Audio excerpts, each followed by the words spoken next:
Jack Morrison stood at the large window of his office, looking down at the busy factory floor below. The metal platform stretched out like a small city, filled with workers and machines. Outside the window, space was dark and endless, with tiny stars scattered like diamonds. This was Morrison Industries' biggest space station, floating high above Earth. Jack was tired. He had been working late again, going through reports and numbers on his computer. The coffee in his cup had gone cold hours ago. He rubbed his eyes and checked the time on his watch. It was almost midnight, but the factory never stopped. Workers came and went in different shifts, keeping the machines running day and night.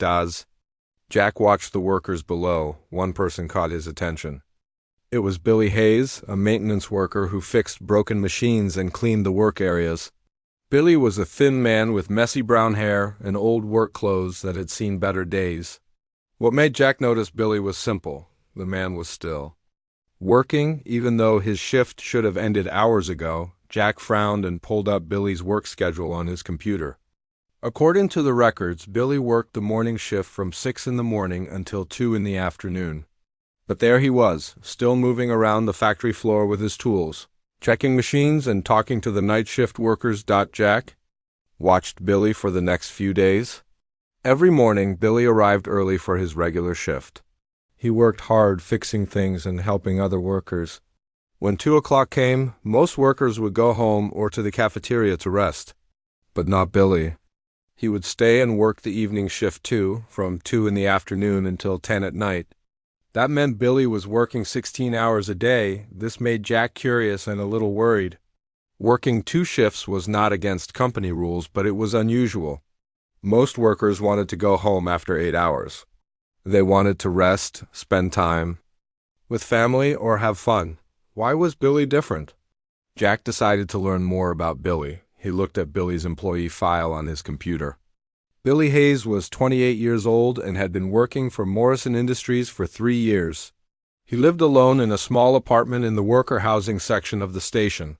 His work record was clean, no problems, no complaints, always on time. Billy made a basic salary that was enough for a simple life, but nothing fancy. What really caught Jack's attention was something else. Every day after work, Billy would order food from the station's expensive restaurants.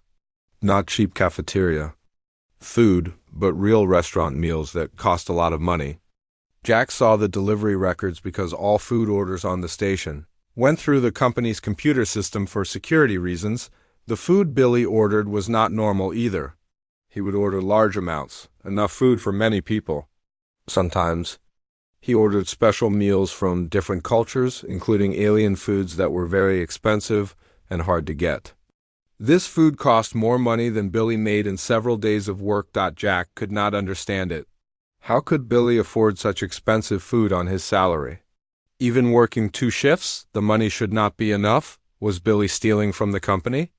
Was he selling company secrets to competitors? Was someone paying him extra money for information? These questions worried Jack. Morrison Industries worked with many alien species and had contracts worth millions of dollars. If someone was stealing secrets or money, it could hurt the company badly. It could also put the space station and its workers in danger. Jack made a decision. He would follow Billy after work and see where the food went. He would find out what Billy was really doing with all that expensive food. Tomorrow night, when Billy finished his second shift, Jack would be waiting and watching. The next evening, Jack waited in his office until Billy finished his second shift. He watched through his window as Billy walked to the delivery area and picked up several large bags of food. The bags looked heavy, and Billy had to carry them. Carefully as he walked away from the factory area, Jack quickly left his office and followed Billy from a distance. He stayed far enough behind so Billy would not see him, but close enough to watch where he went. Jack felt a little silly sneaking around his own space station like a spy, but he needed to know the truth. Billy did not go toward the worker housing area where his apartment was located. Instead, he walked in the opposite direction toward the lower levels of the station. Jack had never been to this part of the station before. It was older and not as clean as the upper levels where he worked and lived. The walls here were made of plain metal, and the lights were dim. The air smelled different too, not bad, but not fresh like in the main areas. Jack could hear strange sounds echoing through the hallways. Voices speaking in languages he did not understand, and the crying of children. Billy walked down a long corridor and stopped at a large door marked Community Housing Block C. Jack hid behind a corner and watched as Billy pressed a button next to the door. The door opened and warm light spilled out into the dark hallway. What Jack saw next made him stop breathing for a moment. The room beyond the door was huge, filled with families sitting on simple beds and mats on the floor. But these were not human families. Jack saw beings with blue skin and 4 arms, creatures covered in soft fur with big eyes, and tall thin people with skin that looked like tree bark. These were aliens. Refugees from the war that had been happening in distant parts of the galaxy. Jack knew about the refugees because his company had signed papers agreeing to let some of them live on the station temporarily. But he had never actually seen them. Before Billy walked into the room carrying his heavy bags of food, immediately children of different alien species ran up to him. They were making happy sounds and reaching up toward the bags. Billy smiled and started taking containers of food out of the bags. Jack moved closer to the door and listened.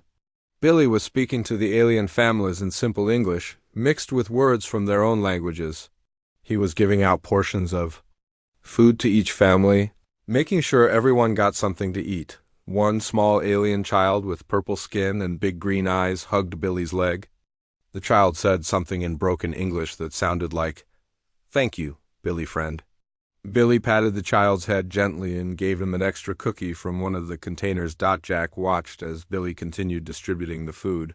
There were at least 30 families in the room, maybe more. Adults and children of species Jack had only seen in pictures before. They all seemed to know Billy well. They smiled when they saw him and waited patiently for their turn to receive food. An elderly alien with silver skin and wise-looking eyes approached Billy. This being was taller than the others and seemed to be a leader. He spoke to Billy in careful English, saying words Jack could barely hear from his hiding spot. But he caught phrases like grateful and children are healthy because of you. Jack realized what was happening. Billy was not stealing or selling secrets. He was using all his money to buy food for these refugee families. The expensive restaurant meals, the large quantities, the special cultural foods, it was all for them. Billy stayed in the room for almost an hour, not just giving out food, but talking with the families. He played simple games with the children and listened to the adults when they spoke about their problems. When the food was all distributed, Billy carefully folded the empty bags and prepared to leave. Jack quickly moved away from the door and hid in a side hallway. He watched Billy walk back toward the worker housing area, looking tired but somehow happy. Jack stood in the dim corridor for a long time, trying to understand what he had just seen. Jack could not sleep that night. He kept thinking about what he had seen in the refugee housing area. Billy Hayes, a simple maintenance worker, was spending his own money to feed alien families. Jack had expected to find a thief or a spy, but instead he found something he did not understand. The next morning, Jack made a decision. He would talk to Billy directly and ask him about what was happening. Jack wanted to hear the truth from Billy himself. Jack found Billy in the engine room.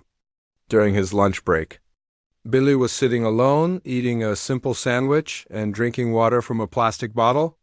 When he saw Jack approaching, Billy looked surprised and a little nervous. It was unusual for the company boss to visit workers during their breaks. "Hello, Billy," Jack said, sitting down on a metal box next to Billy's chair. "Can we talk for a minute?" Billy put down his sandwich and nodded. "Of course, sir. Is there a problem with my work?" Jack looked at Billy carefully. The young man looked tired, with dark circles under his eyes. His work clothes were clean but old, and his hands showed the marks of someone who worked hard with tools and machines every day. "Billy, I need to ask you something," Jack said. "Last night I followed you after work. I saw where you went and what you did with the food you ordered." Billy's face went pale. He looked down at his hands and was quiet for a long time. Finally, he looked up at Jack with worried eyes. "Am I in trouble, sir? I know it might look strange, But I am not doing anything wrong. Tell me about it, Jack said gently. I want to understand what is happening. Billy took a deep breath and started talking. It started 8 months ago when the first refugee transport ship arrived. The company gave them a place to live in the lower levels, and the government was supposed to provide food and supplies. But the food they get is not enough. Billy explained that the official refugee program gave each family basic food packages. Once a week, the packages contained simple things like bread, water, and nutrition bars. It was enough to keep people alive, but it was not enough to keep them healthy, especially the children. I went down there one day because I heard children crying, Billy continued. I found families with little kids who were hungry all the time. The parents were giving their own food to their children and going without meals themselves. Jack listened as Billy told him more. The alien families came from 3 different planets that had been destroyed in a war with an aggressive species called the Devourers. They had lost everything, their homes, their belongings, their jobs, and many of their family members. They had escaped in refugee ships with nothing but the clothes they were wearing. I started buying extra food with my own money, Billy said. At first, it was just for one family with a sick baby, but then I learned about more families who needed help, so I started working double shifts to make more money.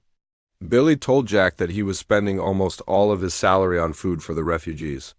He kept only enough money for his own basic needs, his small apartment, simple clothes, and cheap meals for himself. I know it might seem crazy, Billy said, looking embarrassed. But these families have lost everything. Their children are hungry, and I can help them. How could I just ignore that? Jack was amazed by Billy's honesty and kindness. Billy, why did you not tell the company about the problem with the food program? Billy shrugged. I know the company is busy expanding and building new stations. I did not want to create more problems or cost more money. I thought I could handle it myself. How long were you planning to do this? Jack asked. As long as necessary, Billy answered simply. Until the families can take care of themselves or until someone finds a better solution. Jack sat quietly, thinking about everything Billy had told him. This young man was sacrificing his own comfort and future to help strangers from different planets. Billy was working himself to exhaustion and spending every dollar he earned, all to feed hungry children he barely knew. Billy, Jack said finally, you are an amazing person, but you should not have to do this alone. After talking with Billy, Jack decided he needed to visit the refugee housing area himself. He wanted to meet the alien families and understand their situation better. Jack asked Billy to take him there during the evening when Billy usually delivered food that night. Jack walked with Billy through the dim corridors toward community. Housing Block C. Jack carried one of the food bags while Billy carried 2 others. As they got closer to the housing area, Jack could hear voices and the sounds of children playing. When they reached the door, Billy pressed the button and the door opened. The warm light and mixed smells of different foods came out to meet them. Jack followed Billy into the large room. As soon as the alien families saw Billy, children came running from all directions. They spoke in their own languages, but Jack could hear the happiness in their voices. Some of the smaller children hugged Billy's legs, while older ones helped carry the food bags. An elderly alien with blue skin and 4 arms approached them. This was clearly one of the community leaders. He had kind eyes and moved slowly, like someone who had lived through many difficult times. Good evening, Billy friend, the elder said in careful English. Then he noticed Jack and looked surprised. You bring visitor tonight? Billy looked nervous. This is Jack Morrison. He is the big boss of the company. He wanted to meet you. The elder's expression changed to worry. Many of the other adult aliens stopped talking and looked at Jack with fearful eyes. Jack realized they were afraid he might be there to cause trouble or make them leave. Please do not worry, Jack said gently. I am here to learn about your situation. Billy told me how he has been helping you. The elder studied Jack's face for a moment, then slowly nodded. I am Corvex. I speak for the families from planet Zephyr. Come, we will talk. As Billy distributed the food to the families, Corvex led Jack to a quiet corner of the room. Other alien leaders joined them. a furry creature with big eyes named Myra who spoke for the Falarian families, and a tall being with bark-like skin called Tiaran who represented the woodland people. "Tell me about Billy," Jack said. "What does he mean to your people?" Korvax smiled and his blue face showed deep gratitude. "Billy Hayes is the first human who showed us true kindness. When we arrived here, we were afraid. We had heard that humans were cold and cared only about business and money." Myra nodded, her soft fur moving as she spoke. "Our children were hungry and crying every day. The official food was not enough, and we did not know how to ask for help. We thought humans would not care about alien problems." Tiaran added in his deep voice. Then Billy appeared one day. He heard our children crying and came to see what was wrong. When he learned we were hungry, he brought food the next day. Not because someone told him to, but because he wanted to help. Korvax continued the story. "At first, we thought Billy wanted something in return. In our experience, no one helps without expecting payment or favors. But Billy asked for nothing. He just kept bringing food, day after day." Jack watched as Billy played a simple game with some alien children across the room. The children were laughing and trying to teach Billy words in their own languages. Billy was smiling and repeating the words, even though he pronounced them badly. "The children love him," Myra said softly. "They have learned English words just so they can talk to Billy and thank him. Before Billy, they were afraid of all humans. Now they ask when Billy's friend will visit. Billy changed how we think." "About your species," Korvax explained. "We came here expecting humans to be selfish and uncaring. But Billy shows us that humans can be compassionate, even to strangers from other worlds." Tiaran looked directly at Jack. "Billy works very hard to feed our families. He looks tired all the time, and we know he does not keep much money for himself. We try to tell him he does not need to sacrifice so much, but he says the children must eat." Jack felt a strange feeling in his chest as he listened to these stories. "Have other humans helped you?" "A few workers sometimes bring small gifts or say kind words," Myra answered. "But Billy is different. He gave up his comfortable life to make sure our children would not be hungry." Korvax leaned closer to Jack. "Because of Billy, our people now believe that humans and aliens can be true friends. Billy proved that kindness has no species boundaries. This is a gift more valuable than food." As Jack looked around the room, he saw families eating together, children playing, and adults talking quietly. There was a sense of community and hope that he had not expected to find in a refugee housing area. "What do your people need most?" Jack asked the three leaders. "Besides food, the children need education and the adults need work," Korvax replied.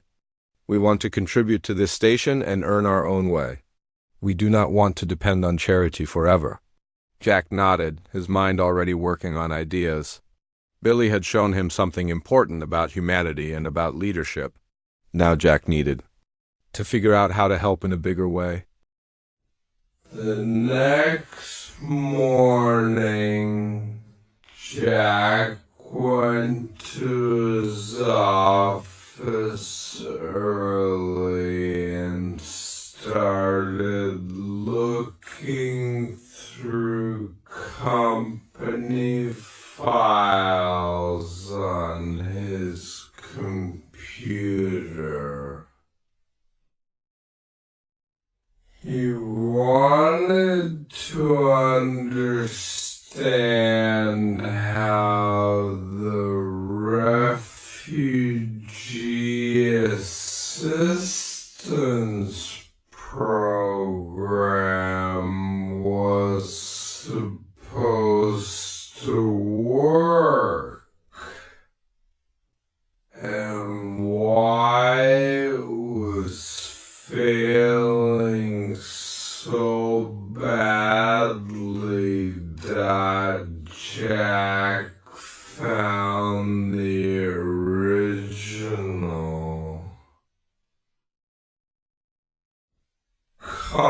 contract that Morrison Industries had signed with the Galactic Refugee Council 8 months ago. The company had agreed to provide housing for up to 200 alien refugees on the space station. In return, the government would pay the company money and provide food supplies for the refugees. As Jack read through the documents, he discovered several problems. The government food allowance was calculated based on human nutritional needs, not alien requirements. Different alien species needed different types of food and different amounts of nutrition.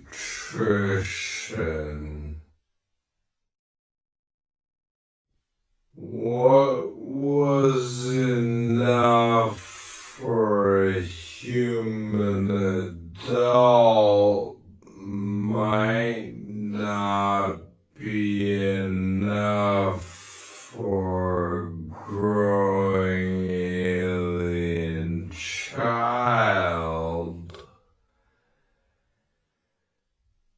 Jack also found that the food delivery schedule was often delayed. The government supply ships were supposed to arrive every week, but sometimes they came late or brought less food than promised.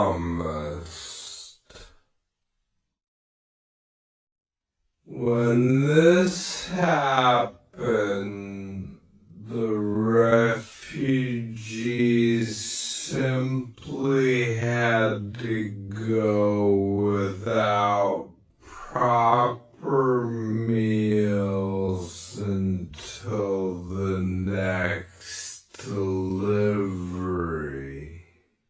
Even worse,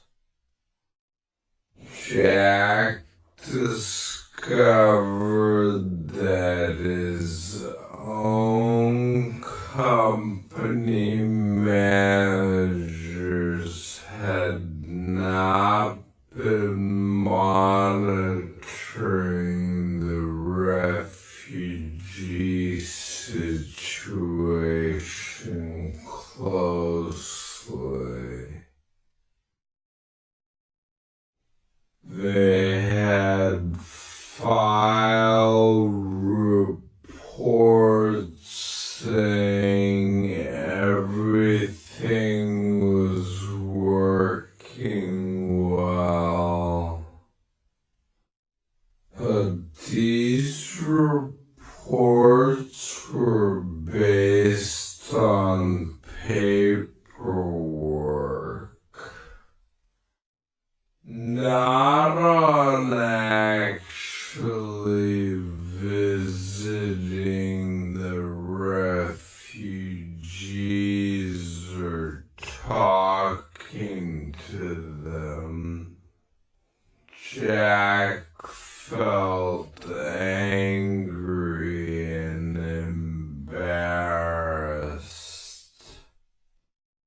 His company was making money from housing these refugee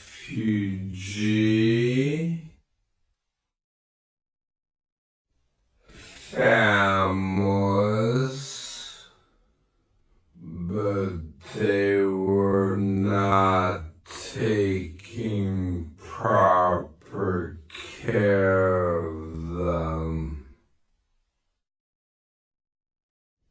The refugees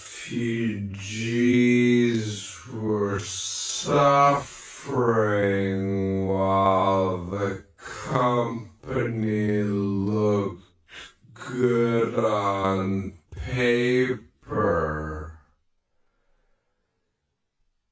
Jack called his assistant and asked her to bring him the employee files for everyone who worked near the refugee housing areas. He wanted to know if other workers knew about the problems and what they had done about it. Dot, as Jack read through the files, he found something interesting.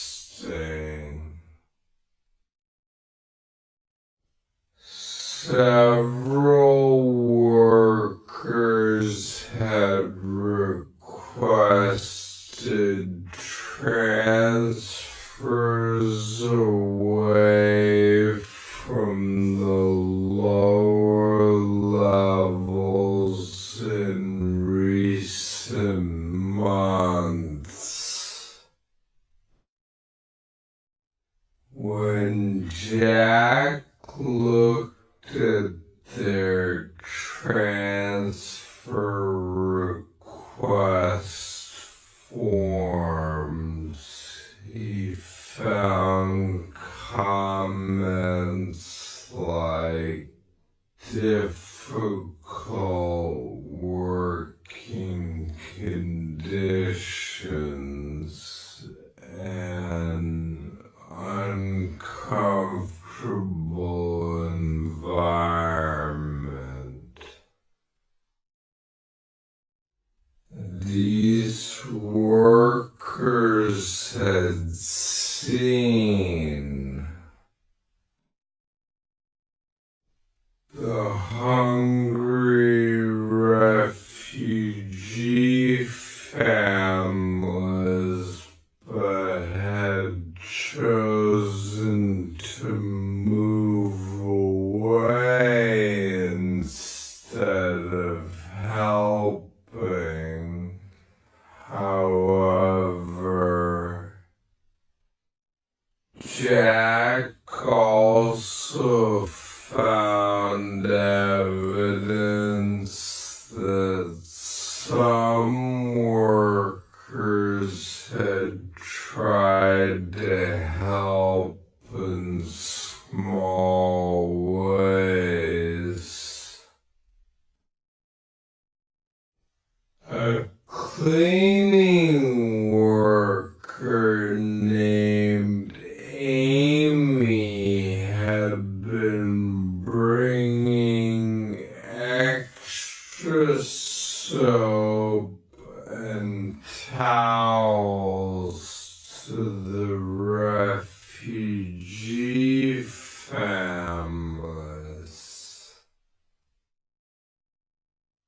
A security guard named Carlos had been sharing his lunch with hungry alien children when he walked through their area.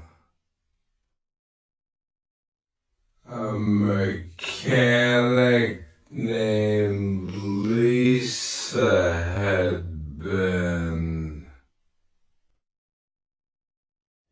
fixing broken items for the refugee families.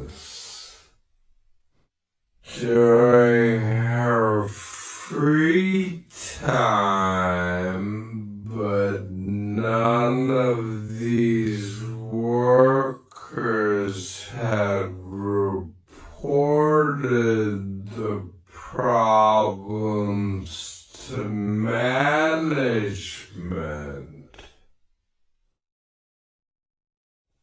When Jack looked deeper,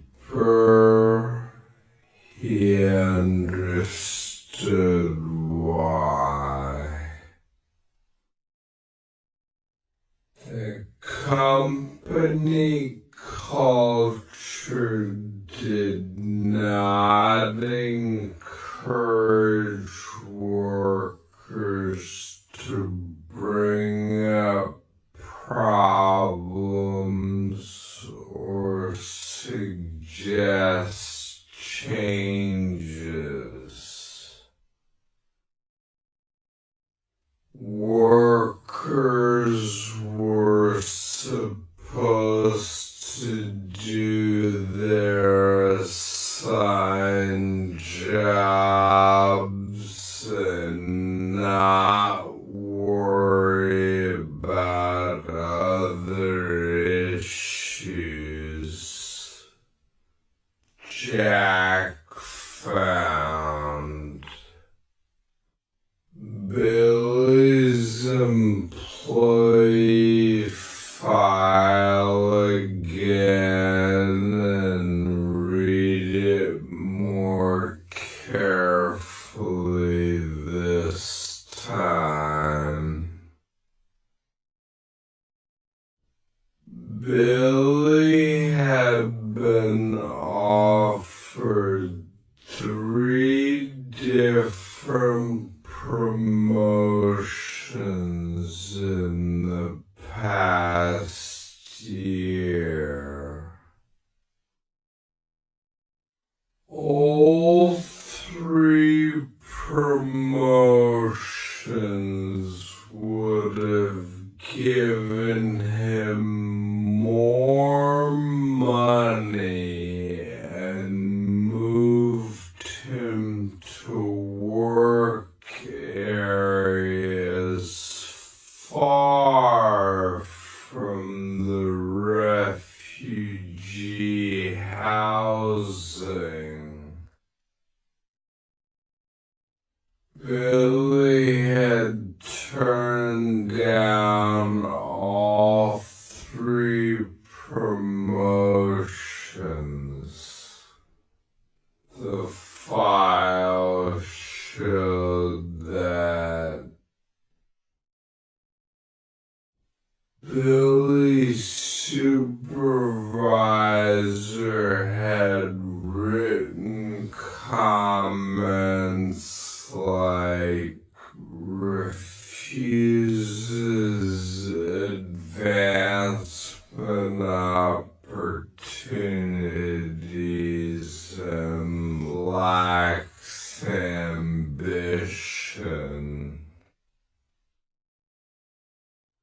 But now Jack understood the real reason.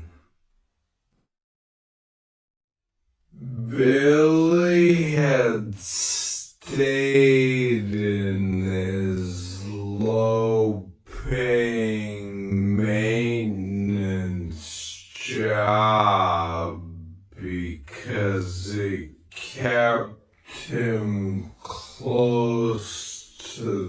refugee families who needed his help. Jack also discovered that Billy had never filed any complaint or report about the refugee food situation. Billy had seen a problem and decided to solve it himself without asking the company for help or making demands. He had worked extra hours and spent his own money rather than create trouble for his employers.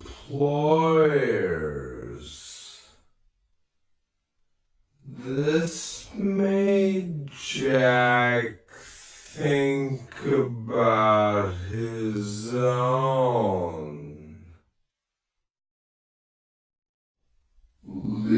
leadership style. He realized that he had been so focused on business growth and profits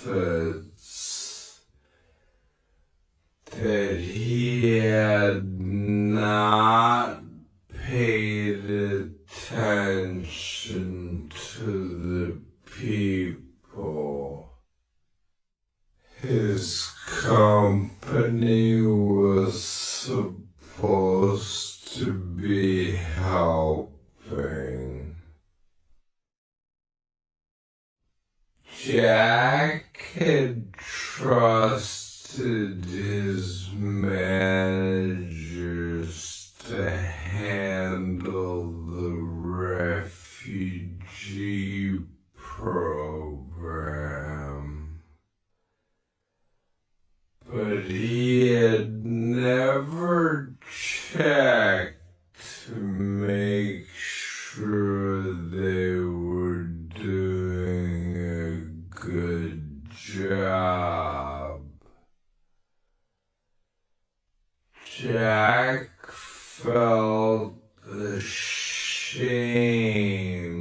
that a low-level maintenance worker had shown more responsibility and compassion than the company's entire management team. Billy had been doing the job that Jack and his managers should have been doing all along. Jack made a decision. He would not just fix the refugee refugee food program. He would completely change how Morrison Industries treated refugees and how the company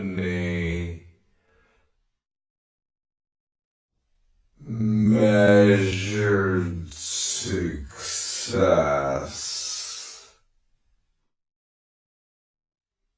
Billy had shown him what real leadership looked like, and Jack was determined to learn from that example.